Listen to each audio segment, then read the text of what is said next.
La dette publique de la France frôle les 3 300 milliards d'euros avec 59 milliards d'intérêts annuels.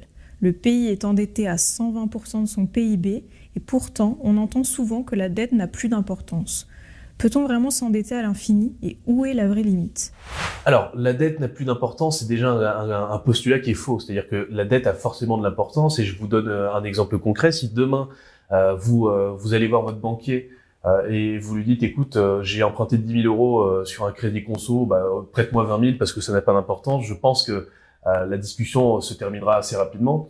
La dette a forcément de l'importance pour une raison qui est très simple, c'est qu'à chaque fois que vous vous endettez en tant qu'État, vous endettez pas vous, mais vous endettez la génération d'après. Parce que c'est pas vous qui remboursez, c'est les enfants et les petits-enfants.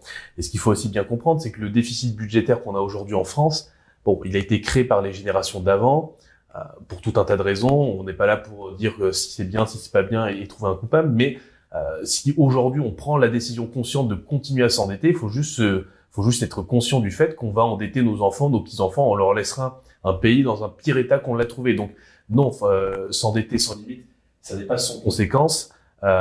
Et ça revient à si vous voulez, jouir aujourd'hui du travail non fait de demain. C'est comme si vous profitiez aujourd'hui d'un travail que vous n'avez pas fait en espérant que celui de demain travaille pour rembourser votre privilège. Donc c'est le plaisir immédiat contre le plaisir différé. Ça ne marche pas comme ça. En général, on s'endette, mais on s'endette pour de l'investissement, on s'endette pour des projets d'infrastructure, pour quelque chose qui va tirer le pays vers le haut. Aujourd'hui, en France, on est dans une situation assez complexe parce qu'on s'endette, mais on s'endette pour dépenser, pour jouir, pour maintenir un système social, mais qui n'est pas productif. C'est-à-dire que c'est pas quelque chose où je vais endetter le pays France pour développer, je dis une bêtise, une usine qui va raffiner du pétrole et qui va enrichir le pays et qui va nous permettre d'exporter une matière première qui va remplir les caisses de l'État, qui permettra de financer les retraites parce que avec l'argent du pétrole, on va investir dans plein de pays et avec les intérêts, on va payer les retraites des gens, on va payer la sécurité sociale, etc.